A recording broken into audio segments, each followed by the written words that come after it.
efforcez-vous d'entrer par la porte étroite. C'est quelle réponse à cette question? Y a-t-il peu qui soient sauvés? Efforcez-vous d'entrer par la porte étroite. Car je vous le dis, beaucoup chercheront à entrer et n'en seront pas capables. Quand le maître de la maison se sera levé et aura fermé la porte, et que resté dehors, vous commencerez à frapper à la porte et à dire « Seigneur, ouvre-nous !» Il vous répondra, il parle du dernier jour, il vous répondra « Je ne sais pas d'où vous êtes. » C'est-à-dire, il y a un moment de trop tard. Il y a un moment où c'est trop tard pour vous d'être sauvés.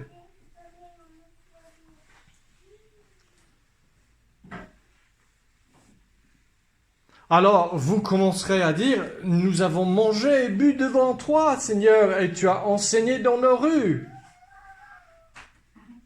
Et il répondra en disant, « Je ne sais pas d'où vous êtes.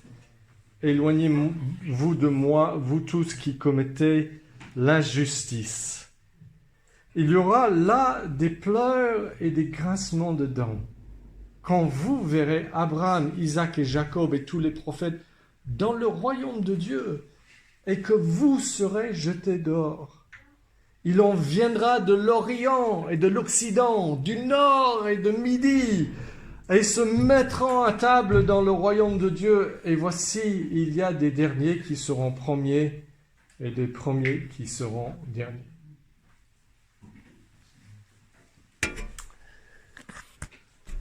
Premier point. Vous avez besoin d'être sauvés. Vous avez entendu ce que le Seigneur a dit, n'est-ce pas? Il a dit, efforcez-vous. J'aurais bien aimé entendre le ton de sa voix, qui n'est pas le ton du mien, mais avec quelle compassion il devait supplier. C'est lui qui pleurait sur Jérusalem et qui disait « Oh Jérusalem, Jérusalem », qui sanglaitait un homme adulte devant ses amis. « Oh Jérusalem, Jérusalem, combien de fois j'ai voulu vous prendre sous mes ailes comme une poule prend ses poussins, mais vous ne l'avez pas voulu. » Et sans doute il y avait un ton pareil. « Efforcez-vous !» Et moi je le dis en écho de mon Seigneur, « Efforcez-vous, s'il vous plaît !» Qui que vous soyez là aujourd'hui, efforcez-vous, vraiment, efforcez-vous d'entrer par la porte étroite. Car, et vous avez une bonne raison pour le faire, le Seigneur dit, beaucoup de gens tenteront d'entrer par cette porte étroite du salut éternel, de la réconciliation avec Dieu, de revenir à leur Créateur, et ils ne le feront pas.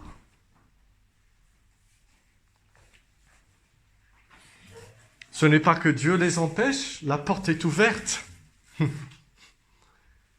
C'est que nous sommes tellement pécheurs que nous ne voulons pas entrer par la bonne porte de la bonne manière. C'est là le problème.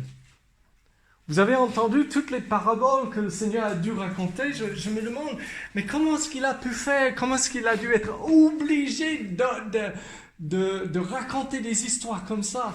Cette parabole du grand banquet. Vous vous rappelez qu'il y a un maître qui a préparé un grand banquet. Il a envoyé ses serviteurs pour inviter les gens pour venir. Il a dit aux serviteurs, dis-leur que tout est prêt. Vous n'avez rien à faire, juste venez. Comme si Dieu vous disait, venez, revenez à moi, venez dans la vie éternelle, dans le banquet éternel de mon amour. Je vous ai créé, je vous connais, je vous appelle. Revenez seulement, tout est prêt. Et il y en a un qui s'excuse en disant, oui, merci pour l'invitation, mais je viens de me marier. Qu'est-ce que ça a fait? Un autre dit que je viens d'acheter un nouveau bœuf et je dois l'essayer. Un autre trouve une autre combine.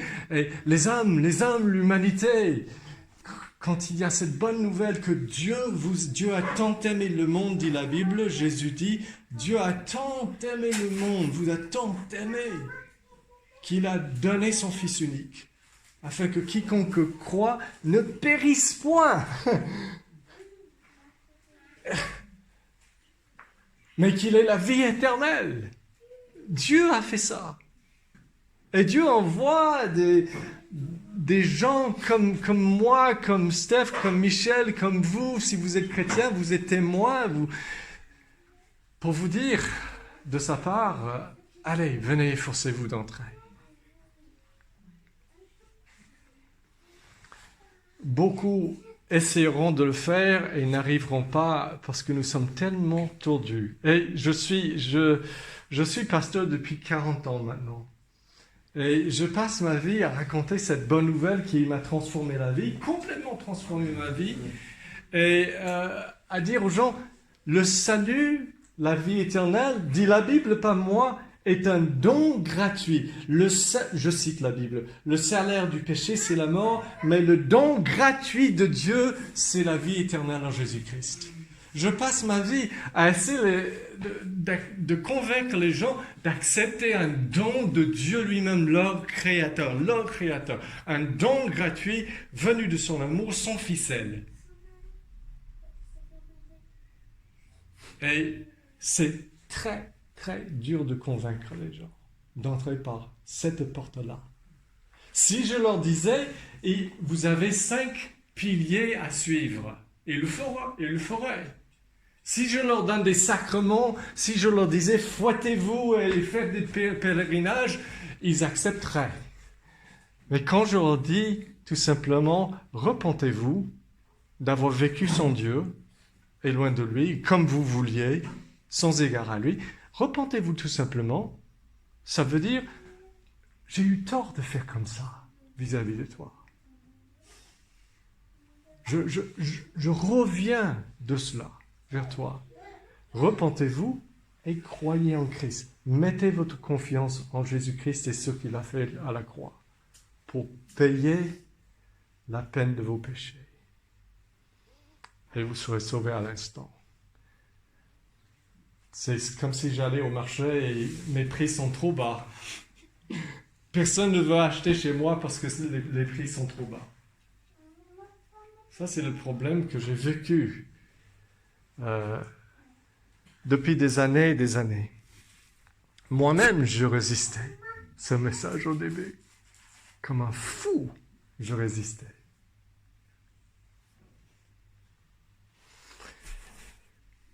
En face de votre besoin de salut, il y a une chose que vous ne devez pas faire et une chose que vous devez faire. La chose que vous ne devez pas faire. Regardez ça. Quelqu'un lui dit, Seigneur, n'y a-t-il que peu de gens qui soient sauvés? Voilà la chose à ne pas faire. Cette personne veut poser une question au sujet de l'élection. Dieu a choisi. Est-ce qu'il y a peu? Il sait que Jésus, c'est la réponse. Il veut savoir les desseins cachés de Dieu. Vous savez pourquoi Dieu a dû choisir certaines personnes? Parce que, laissé à nous-mêmes, personne ne vient. Donc, il choisit une grande multitude, dit la Bible, que personne ne peut compter, et il les contraint de venir. Il incline leur cœur, il leur change. L'élection n'exclut personne. Tout le monde s'exclut déjà. Non, merci, oh Dieu, oh les bons dieuseries. N'est-ce pas? Mais dans son choix d'amour, Dieu vient vous chercher. Il vient vous chercher. Quand vous ne le cherchiez pas. Mais ce qu'il ne faut pas faire, les amis, c'est vous mêler des desseins cachés de Dieu. Est-ce qu'il y a peu de gens qui seront sauvés? Est-ce que moi, je suis élu? Vous n'avez rien à faire. Jésus refuse même de traiter la question. À la réponse à cette question, est-ce qu'il y a que peu qui soient sauvés? Jésus dit, efforcez-vous d'entrer. vous voulez me parler de ce que Dieu fait? C'est pas votre affaire. Je vous parle de ce que vous devez faire. Efforcez-vous d'entrer. Allez. Parce que la porte est là. Et c'est Dieu qui vous parle. C'est Dieu le Fils. C'est Dieu fait âme qui vous supplie et qui vous dit « Ne vous mêlez pas de ce qui est au-dessus de vous. Efforcez-vous. Ce que moi, votre Dieu, je veux de vous, c'est que vous vous efforciez d'entrer. » Maintenant, je voudrais savoir, est-ce qu'il y a quelqu'un ici qui n'est pas en Christ? Qui ne sait pas s'il est chrétien, s'il est réconcilié avec Dieu, s'il a retrouvé. Vous n'avez pas besoin de me faire signe publiquement. Vous pouvez, merci madame, c'est très gentil de vous. Mais sans doute, il y en a plusieurs. Et donc, je suis tellement étonné que vous ayez cette franchise formidable que j'ai perdu le fil de ma pensée. Mais, non. S'il y a quelqu'un ici qui sait qu'il n'est pas revenu à son Dieu, alors la question est, est-ce que vous êtes en train de vous efforcer d'entrer? Il y a une porte ici, et il y a un feu dans la maison, une seule porte. Est-ce que nous allons nous amuser à dire, est-ce que vous pensez que beaucoup de gens vont pouvoir fuir à temps ou non? Non, vous n'allez pas poser de telle question. Vous allez essayer, vous allez vous efforcer de passer par cette porte. Oui? Ok, tout est clair. Le Seigneur, dans ce qu'il dit, s'occupe de nous, n'est-ce pas? Il veut que nous arrivions à fuir. Attends. Maintenant, pourquoi cette curieuse exhortation, efforcez-vous d'entrer par la porte étroite? Si une porte est là, on y passe, non? Pourquoi s'efforcer? Parce que le mot grec utilisé ici dans la Bible, parce que la Bible est écrite en grec, est tiré des Jeux olympiques grecs de l'Antiquité. Et ça parle vraiment, efforcez-vous, ça parle vraiment de tout mettre pour y arriver. D'accord? Maintenant, il ne dit pas, efforcez-vous de vous sauver vous-même. Non, pas du tout. Vous ne vous sauvez pas vous-même. Vous avez quelqu'un qui est sauveur et qui veut être votre sauveur. D'accord? Mais la question, c'est pourquoi est-ce qu'il faut que nous soyons exhortés de nous efforcer d'entrer? Bon, normalement, une porte, ça marche si tu prends le poignet, tu tournes, tu tires ou tu pousses. N'est-ce pas? Si tu l'utilises de la bonne manière, une porte, ça marche à merveille. Et tu passes d'un endroit à un autre endroit qui était inaccessible, en dehors de la réalité de cette porte. N'est-ce pas? Alors, vous êtes dans une nouvelle position. Vous êtes maintenant revenu à Dieu, pardonné, purifié, blanchi, réconcilié. Vous partez dans une nouvelle vie avec Dieu, vers la vie éternelle. C'est ça, cette porte. Mais pourquoi devez-vous... Et parfois, quelqu'un entend la bonne nouvelle, il se convertit la première fois qu'il entend. Il passe la porte, et c'est comme ça. C'était comme ça avec moi. D'autres gens prennent des mois. Certaines luttent beaucoup avec ça. Et pourquoi? Alors, je voudrais vous donner 3 raisons, des fausses raisons que vous pouvez avoir dans votre tête pour ne pas vous efforcer d'entrer par la porte étroite. Peut-être vous n'êtes pas en train de faire quoi que ce soit pour entrer dans cette porte. Et peut-être c'est parce que vous dites, c'est inutile pour moi d'essayer de me repentir, me détourner d'une vie sans Dieu et dire, maintenant je suis à toi, se repentir, ok, et croire, recevoir Jésus comme mon sauveur et m'appuyer sur lui et tout ce qu'il a fait sur la croix pour régler ma dette avec Dieu. Parce qu'il a tout fait. D'accord? Les deux choses. Se repentir et croire. C'est la manière dont on passe la porte. Se repentir et croire. Ça se fait en un seul acte. C'est un acte du cœur. Ça peut se faire en 1 seconde. D'accord? Je n'ai pas besoin de signer une carte, de venir devant parler avec le pasteur. C'est entre moi et le Christ, qui connaît mes pensées les plus profondes, qui assiste à tout ce que je ressens et que je dis même en moi. Vous savez que le jour que je me suis converti, en 1977, le 22 février, vers 21h le soir, j'ai entendu des garçons expliquer l'évangile. J'étais catholique pratiquant, mais je n'avais aucune relation avec Dieu, aucune assurance du pardon. J'étais en train d'essayer de gagner la faveur de Dieu par mes œuvres, par mes bonnes œuvres comme tout bon catholique. Ils m'ont expliqué de la Bible, ils m'ont montré que ce n'est pas à l'homme de grimper par son bonne œuvre vers Dieu.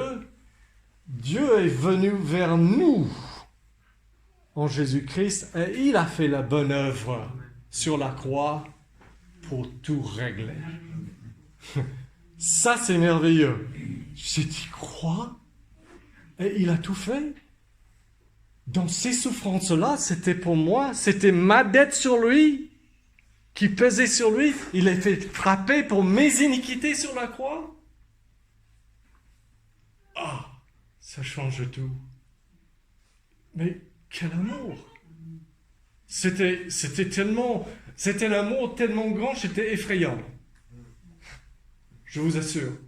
Dieu qui est là, il m'aime comme ça. Oh, comment est-ce que je peux refuser? Je me sentais... Ma vie, c'était les boîtes de nuit. C'est ce que je préférais. Mais j'ai dit, dans mon fort intérieur, sans que personne ne le sache, on était une douzaine de personnes à écouter 3 garçons chrétiens parler. J'ai dit au fond de moi-même, avant qu'ils finissent de parler, ça y est, c'est fini les boîtes de nuit. Moi, je suis à ce Dieu. Christ est je me remets à Christ, il sera mon sauveur. C'est fini. Et je dois vous dire, c'était pas une expérience émotionnelle. Ils nous ont donné des cartes parce qu'ils voulaient savoir ils voulaient avoir des numéros de téléphone s'il y avait des gens qui étaient intéressés d'aller plus loin. Et dans la partie pour les remarques, j'ai mis juste « C'était très intéressant ».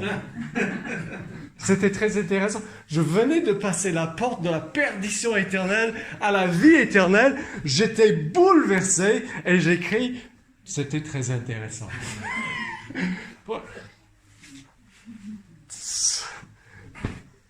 Bon, c'était pas mystique. Je n'ai pas pleuré. Je suis rentré dans ma chambre. J'ai dû bosser pour l'examen du lendemain. Je me suis réveillé, j'ai coupé mon doigt, j'ai juré, comme j'avais l'habitude de faire, j'ai dit aux masses, je ne vais plus parler comme ça. Mais il m'a fallu du temps, n'est-ce pas? Parce qu'on ne change pas dans un jour. Mais en tout cas, je savais maintenant que j'étais revenu avec à mon Dieu, j'allais vivre pour lui et que j'avais un sauveur qui pardonnait mes péchés. C'est vraiment fou, n'est-ce pas? Mais je vous disais que... Est-ce qu'il y a quelqu'un ici qui sait qui n'a pas passé la porte et qui ne fait rien pour passer la porte? Pour tenter, pour s'efforcer de se repentir et de croire. Et parfois, c'est parce que quelqu'un va dire « C'est inutile pour moi de tenter de me convertir » parce que je suis incapable. Est-ce que vous avez jamais eu cette pensée? Je suis juste incapable. Et oui, en vous-même, laissez à vous-même, la Bible dit que le péché originel nous a désincliné le cœur envers Dieu. On est allergique à Dieu, naturellement. D'accord? On est tous comme ça. Mais Dieu ne vous a pas commandé de vous repentir par vos propres forces. Est-ce qu'il vous a commandé de faire ça? Non. Il a dit, venez à moi, repentez-vous et croyez. Mais vous savez qu'un jour, Jésus avait devant lui un homme avec une main desséchée. Cette main ne marchait plus. Les muscles étaient atrophiés. Il ne pouvait plus bouger cette main. Vous savez ce qu'il a dit à cet homme? Tends ta main. C'est la chose qu'il était incapable de faire. Donc, mais est-ce qu'il a dit, je n'essaie même pas, je ne m'efforce pas, parce que je sais que je suis incapable? Non. Quand Christ vous dit, fais ce que tu ne peux pas faire de toi-même, quand cet homme s'est efforcé de tenter, il a trouvé que Christ, la puissance de Christ était présente, et sa main était guérie. Efforcez-vous d'entrer. Je ne sais pas combien de temps vous allez faire. Je ne sais pas comment ça va se passer, votre expérience, votre cheminement. Depuis le moment où vous entendez la première fois cette bonne nouvelle et que vous savez que ça y est, je suis à Christ. Mais commencez aujourd'hui, efforcez-vous d'entrer par la porte étroite. Repentez-vous et croyez. Passez par la porte. Dites au Seigneur, Seigneur, je me remets à toi, je tourne le dos sur l'autre vie et je crois ta promesse de vie éternelle. Et continue à faire cela jusqu'à ce que le Saint-Esprit vous assure que là, la transaction est faite. Dieu t'a entendu, tu es passé, l'Esprit Saint est venu dans ta vie et tu es chrétien. Je ne sais pas ce que ça va vouloir dire pour vous. Peut-être on va vous trouver à la maison, devant votre lit, à genoux, en train de confesser des péchés. Parce que vous avez besoin... Oui, c'est avec vos péchés que vous venez à Christ. Vous l'avez compris.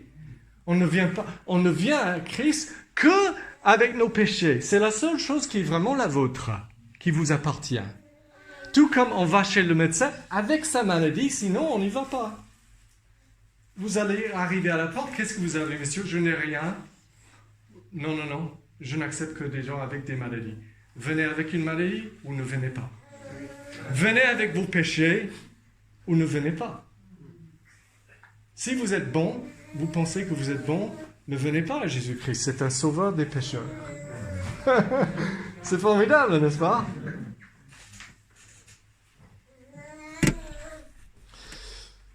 Il y a des gens qui ne s'efforcent pas de se convertir parce qu'ils disent « Dieu ne veut pas me sauver, moi.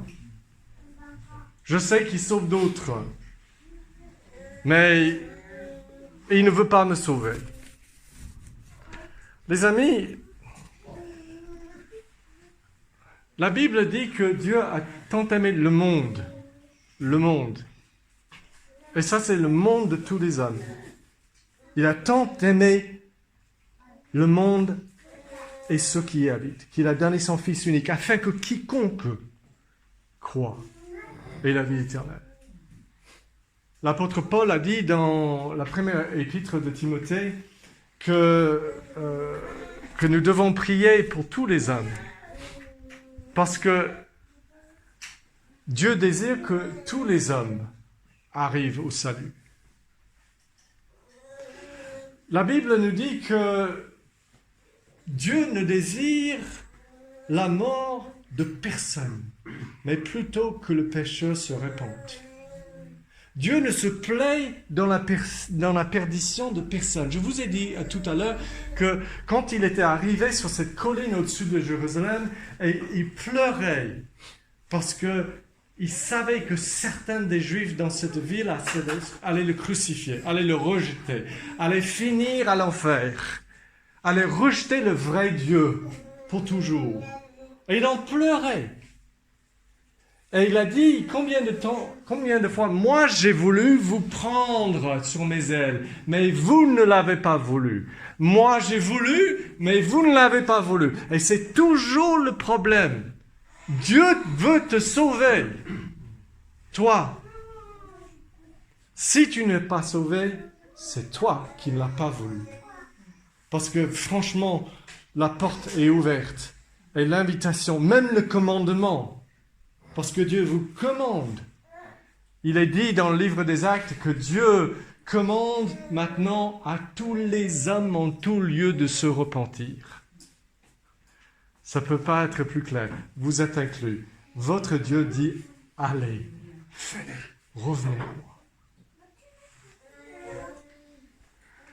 Il y a des gens qui pensent, non, je ne peux pas faire des efforts pour entrer dans la porte étroite parce que mon cœur est trop mauvais. Mon corps est trop mauvais et j'ai fait des choses trop mauvaises. J'étais dans le bureau d'un maire d'un des villages vers où j'habite, vers Aix-en-Provence. J'étais dans le bureau du maire de ce village et je lui parlais et il avait été mercenaire. Et il m'a dit, quand je lui parlais un peu de la foi chrétienne, il m'a dit, mais non, c'est pas pour moi, parce que vous ne savez pas ce que j'ai fait. J'ai fait des choses tellement dégueulasses que c'est pas possible. Et je lui ai dit, messieurs, ce n'est pas pour les justes, mais pour les injustes que Jésus est venu. Il a dit, quoi? Ah, ça me plaît. Il n'est pas allé plus loin. Mais si vous croyez que votre cœur est vraiment si mauvais que ça, vous seriez en train de l'implorer, n'est-ce pas, de vous sauver. Là, il y a un problème. Souvent, quand les gens disent « je suis trop mauvais pour venir à Christ », ils ont un problème de justice propre. Parce qu'ils sont en train de dire « si je deviens un peu moins mauvais, je viendrai ». Mais sur quelle base ? Sur la base que je ne suis pas aussi mauvais qu'avant. Donc je viens sur la base de ce que je suis, et pas sur la base de la pure miséricorde de Dieu envers moi. N'est-ce pas? Vous voyez pourquoi on doit s'efforcer de venir par la porte étroite? Parce qu'on est tellement tordu qu'on trouve toutes les combines pour ne pas accepter de venir en tant que coupable. En tant que coupable, indigne. Oui, si je peux m'améliorer un peu, si je peux devenir un peu moins malade, j'irai chez le médecin. N'est-ce pas? Nous avons besoin de nous efforcer d'entrer par cette porte étroite. Et comme j'ai dit, la porte est Jésus lui-même. Écoutez ceci, je cite dans l'évangile de Jean, et le chapitre 10. Jésus dit au verset 9 ceci. Il dit, moi je suis la porte. Ah, ça c'est une bonne nouvelle. Si c'est lui la porte, je veux bien y entrer. Il n'y a personne comme lui. Personne comme lui. Moi je suis la porte. Si quelqu'un entre par moi, il sera sauvé. À cause de qui je suis, dit Jésus.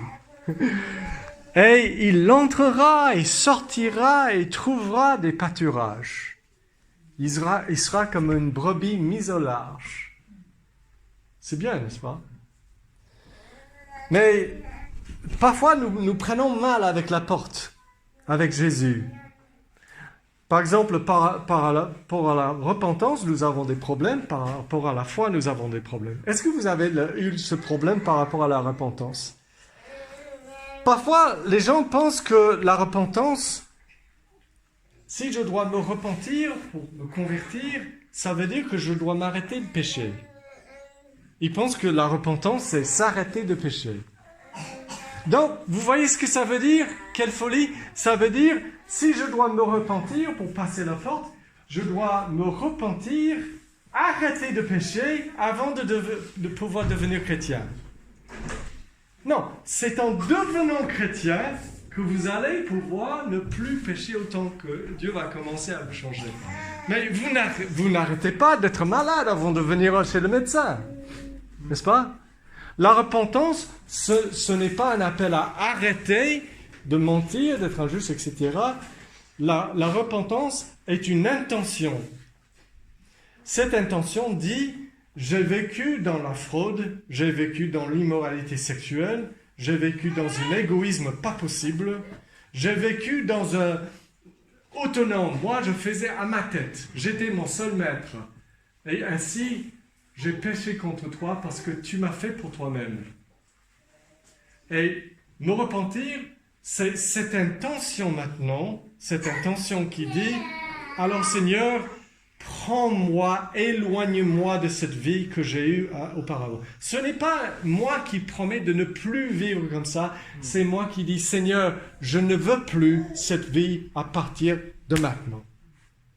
Et c'est Dieu maintenant qui va me prendre, parce que je viens de passer la porte dans ses bras.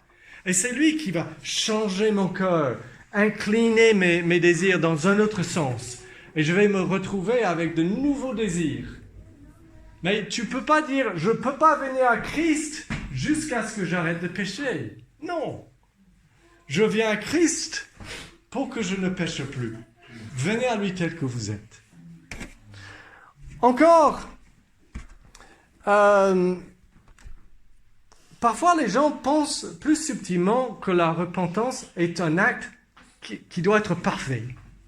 Quand je me repens, quand je dis Seigneur, maintenant je dis au revoir à cette vie, prends-moi, change-moi vraiment.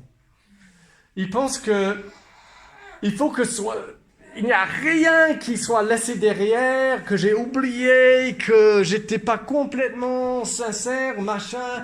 Et ils fouillent dedans, est-ce que j'étais vraiment sincère, est-ce que j'ai tout inclus, tout le mauvais, et ils n'en finissent jamais. Et ils ne peuvent jamais savoir s'ils se sont repentis parfaitement. Et vous savez, personne ne se repent parfaitement. Je me suis repenti de ma repentance beaucoup de fois. N'est-ce pas? Quand on vient au Seigneur au début, on ne voit que le haut de l'iceberg. Et vous savez qu'un dixième de l'iceberg est au-dessus de l'eau. Sous la surface, il y a 9 dixièmes. Vous savez? Et donc, quand on vient à Christ, on se repent de ce conseil.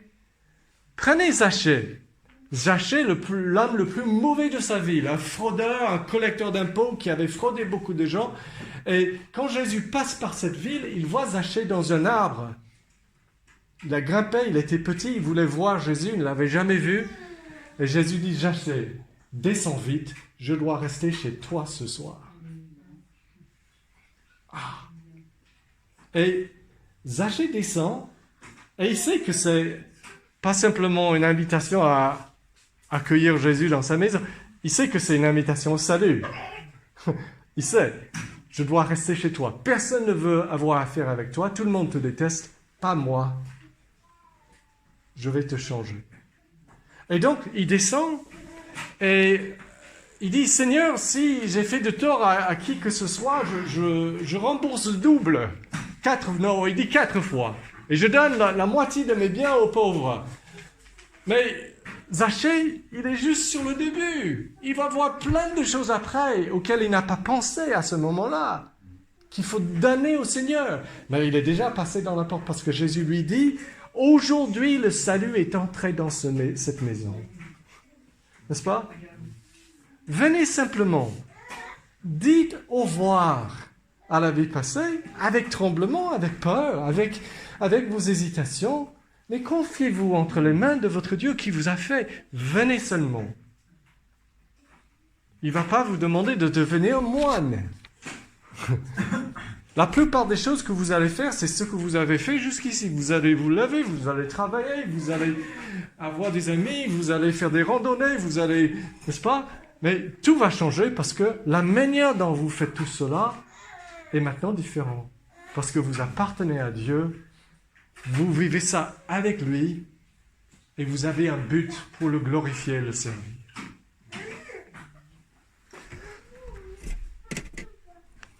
Alors, je veux finir en disant un mot au sujet de la foi. Je vous ai parlé de la repentance et certaines de nos mauvaises idées au sujet de la repentance. Je voulais surtout insister que la repentance, c'est pas arrêter de pécher, ok? C'est avoir l'intention de vous donner à Dieu pour qu'il vous transforme et que vous ne viviez plus dans le péché et que c'est un acte initial mais qui est suivi par beaucoup d'autres actes de repentance. On est sur un chemin.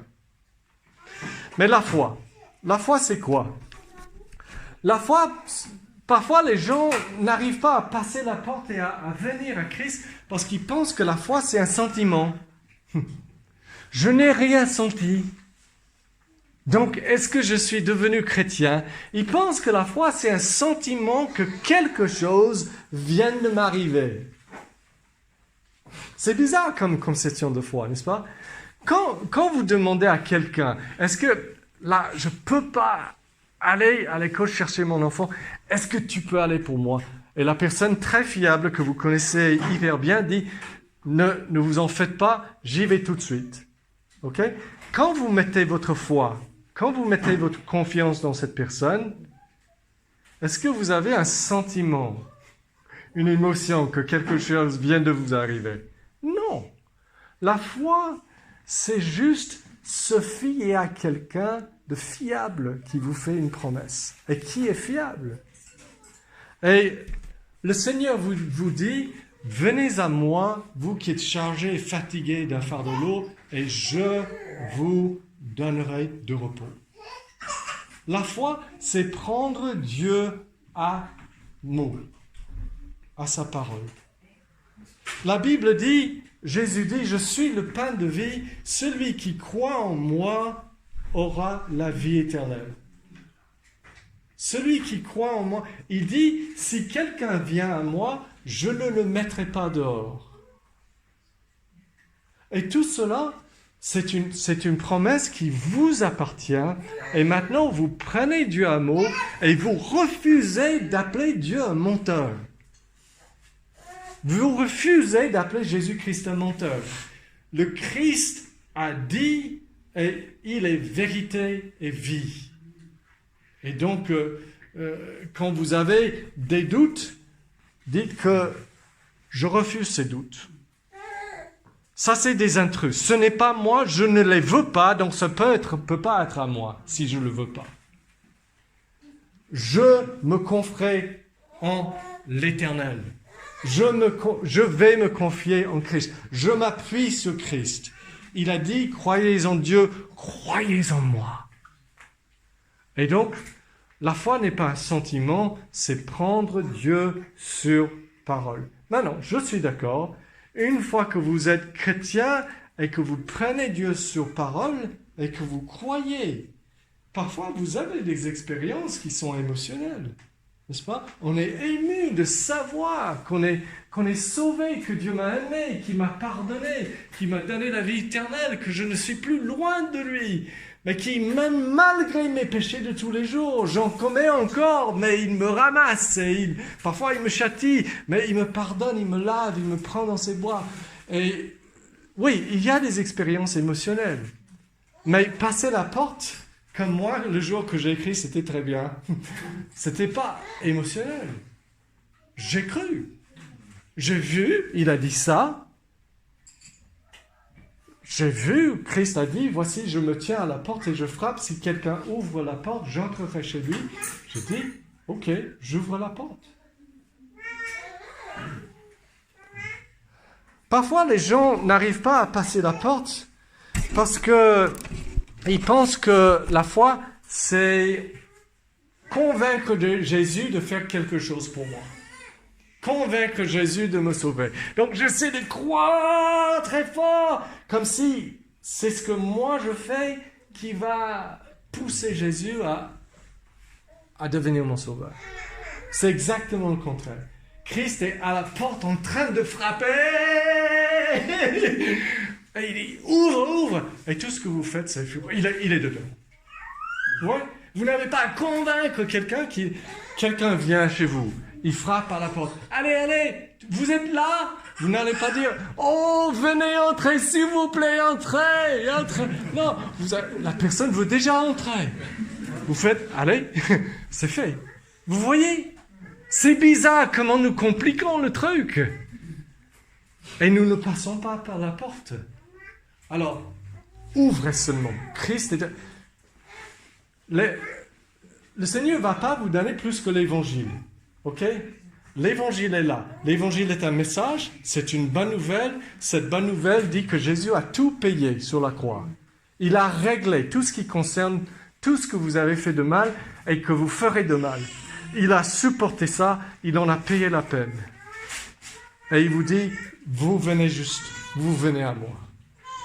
Laissez-moi entrer. Et donc, la foi est tellement simple, c'est trop simple. N'est-ce pas?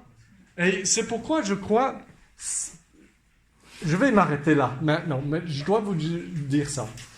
Ce jour-là, quand je me suis converti, les gens qui me parlaient, leur théologie n'était pas très bonne, ce n'étaient pas des théologiens.